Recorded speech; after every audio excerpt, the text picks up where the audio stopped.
Salut à tous les Africains, salut à tous les Ivoiriens. C'est Africa Plus. Africa Plus qui est une chaîne panafricaine, une chaîne qui observe beaucoup. Et bien sûr, après avoir observé, donne toujours son point de vue général. Et merci à tous ceux qui sont abonnés à nos chaînes Africa Plus. Soyez toujours connectés, soyez toujours abonnés. Et abonnez-vous massivement, tous ceux qui ne sont pas encore abonnés, pour qu'ensemble nous trouvons la solution à nos problèmes. Pour qu'ensemble, nous débattons toujours des problèmes pour trouver la solution. C'est ce qui est le plus important. Aujourd'hui, nous allons parler de la candidature de l'ex-joueur de l'équipe nationale, qui bien sûr a été capitaine des éléphants, qui a prouvé au monde entier et aux yeux du monde entier que vraiment c'est l'un des joueurs redoutables qui connaît en tout cas son métier. Aujourd'hui, la Côte d'Ivoire compte environ 25 millions d'habitants. Et la Côte d'Ivoire, qui est étendue sur une superficie de 322 462 km², n'est pas un petit pays, est un grand pays. N'oubliez pas que la Côte d'Ivoire aussi, qui a valorisé le Maracana dans le monde entier, donc la Côte d'Ivoire aussi est un pays de foot. Donc, s'il s'agit de milieu de foot, il faudrait que nous parlions de ça et nous parlons en tout cas des importances et des bienfaits du foot. Aujourd'hui, Didier Drogba, l'ex-joueur des éléphants, décide de poser sa candidature pour être président de la FIFA. En tout cas, c'est une très bonne chose. C'est ce que tous ensemble nous apprécions. Mais bien avant pour poursuivre, nous allons revenir un peu en arrière. C'est ce qui est important parce que pour poursuivre, il faudrait que nous revenions en arrière pour essayer d'être au même niveau. La Côte d'Ivoire a connu des dirigeants de la FIFA. Dans les années 80-90, Eza Emmanuel a été le président de la FIFA. Ensemble, nous avons vu un peu comment la Côte d'Ivoire a vu comment l'équipe nationale a connu des difficultés. Ensemble, nous avons vu un peu comment Eza Emmanuel a dirigé la FIFA. Les problèmes ont toujours resté. Les problèmes ont toujours resté dans l'équipe. Il n'y a pas eu en tout cas d'histoire de régler des indifférents. Il n'a pas été à la hauteur. Il n'a pas été le meilleur challenge des joueurs. Il n'a pas écouté la voix de la population. Et aujourd'hui, on a vu un peu comment l'équipe est restée. Les problèmes ont toujours resté dans l'équipe nationale. Et notre souhait, et le souhait des Ivoiriens, est que le président de la FIFA, en tout cas, puisse gérer des problèmes, en tout cas, puisse mieux faire pour que l'équipe aille de l'avant. C'est ce qui est le plus important, c'est ce que nous souhaitons. Après cela, en 92, de 92 à 2000, nous avons vu Gaines Ousseinou, qui a dirigé aussi l'équipe, qui a été à la tête de la FIFA. Des problèmes ont toujours été les mêmes. Les Ivoiriens se plaignaient des classements, des décisions prises à l'égard de la FIFA. Vraiment, les Ivoiriens se plaignaient toujours des décisions de la FIFA. Les présidents de la FIFA n'ont jamais écouté la voix de la population. Ils ont toujours, en tout cas, pris eux-mêmes leurs décisions. On a vu un peu comment ça s'est passé. Après cela, la décision, après la candidature, celui qui l'a succédé, on a vu de 2002 à 2010, Jacques Anoma aussi qui a dirigé la FIFA. Nous tous, on a vu ensemble un peu comment il a dirigé la FIFA. Malgré ses efforts, malgré tout ce qu'il a fait, mais il y a des problèmes qui ont toujours resté, il y a des problèmes qui sont toujours restés. En tout cas, dans l'équipe nationale, ça n'a pas été toujours à la hauteur, ça n'a jamais changé. Les problèmes ont toujours résisté, les problèmes sont toujours restés. Et après lui, on a aujourd'hui, de 2010 jusqu'à maintenant, on a Sidi Diallo, qui est maintenant le président de la FIFA. Mais ensemble, nous constatons toujours que les problèmes ont toujours resté. Les problèmes sont toujours restés dans l'équipe. Rien n'a changé. Et les Ivoiriens continuent toujours de se plaindre du classement, continuent toujours de se plaindre des choix des entraîneurs et des propositions du président de la FIFA. Donc les choses n'ont pas changé.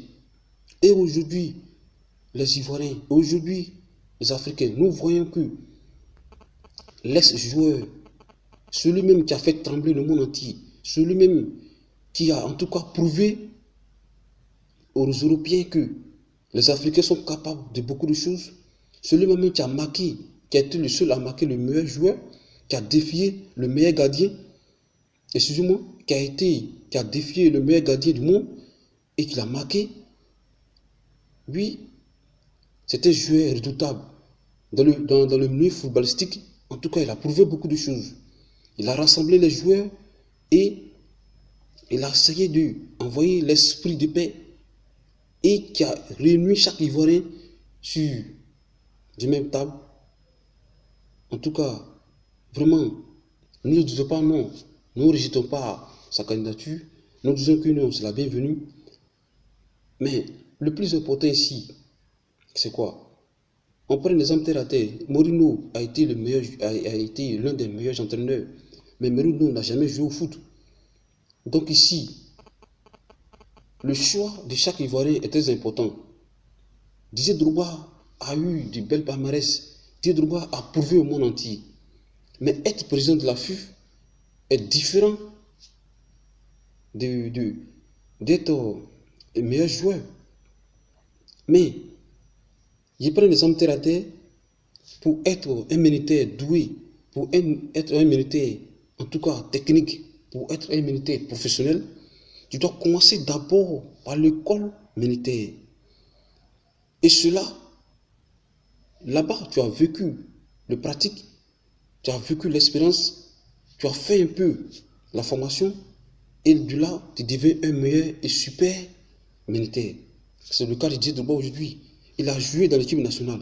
Il connaît un peu l'histoire. Lui-même, il a été l'un des témoins des faits. Quand il était dans l'équipe nationale, il sait les problèmes. Il connaît un peu ce qu'un joueur a besoin. Il connaît un peu des problèmes qui se passent dans l'équipe nationale.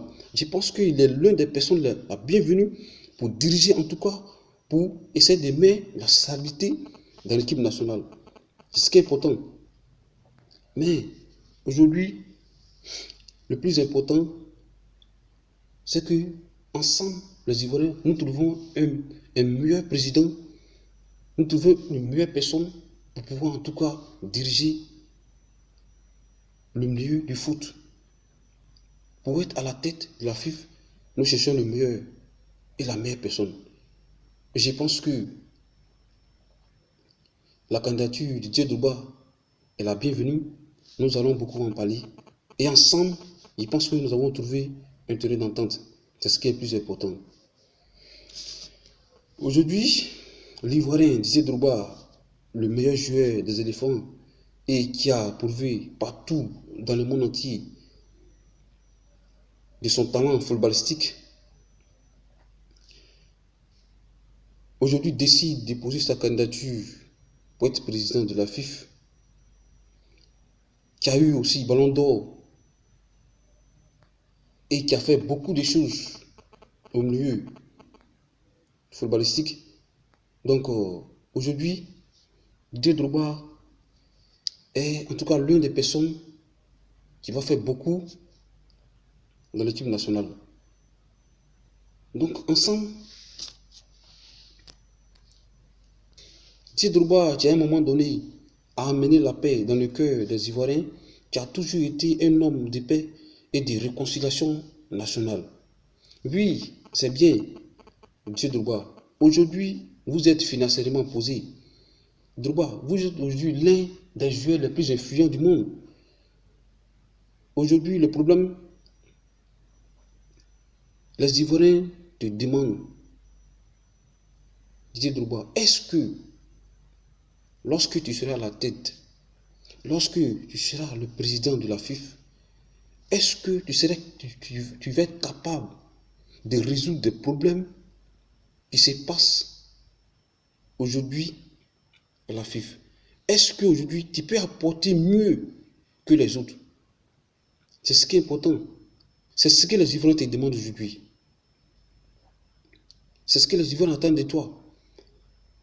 Aujourd'hui, que tu sois à la tête de la FIF, il faudrait que tu apportes en tout cas ton espérance. Il faudrait que tu apportes en tout cas tes idées. pour qu'aujourd'hui, des choses changent. Parce que depuis les années 80 jusqu'à aujourd'hui, nous sommes en 2019, on voit que des problèmes ont toujours existé, malgré la technique, malgré, en tout cas, et les stratégies de chaque dirigeant de la FIFA, mais les problèmes ont toujours existé. Donc, à ton arrivée à la tête de la FIFA, est-ce que tu vas changer beaucoup de choses? Est-ce que tu vas améliorer les choses dans l'équipe nationale? C'est ce que les Ivoiriens attendent de toi. Mais, après avoir observé, après avoir vu, en tout cas, les caractères, après avoir vu, en tout cas, les palmarès de Didier Drogba, ensemble, l'Africa Place, par son point de vue, pense que Didier Drogba a bel et bien sa place à la tête de la FIFA. Et nous pensons que Didier Drogba va changer beaucoup de choses dans l'équipe nationale.